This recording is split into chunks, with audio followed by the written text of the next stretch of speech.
माया कल्परे आत्मशुद्धि आत्मज्ञान शून्य स्वरूप सत्यानंद निरंजन देह धूली घर माटी जे धूसरित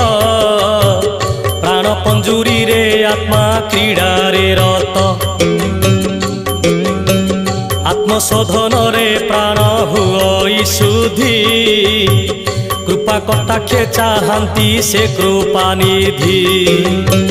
जड़ हेउ अबा शेत हेउ जे जीव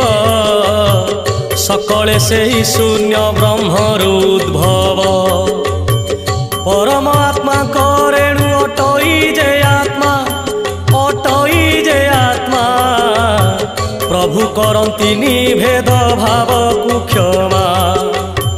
प्रभु करती भेद भाव कु क्षमा।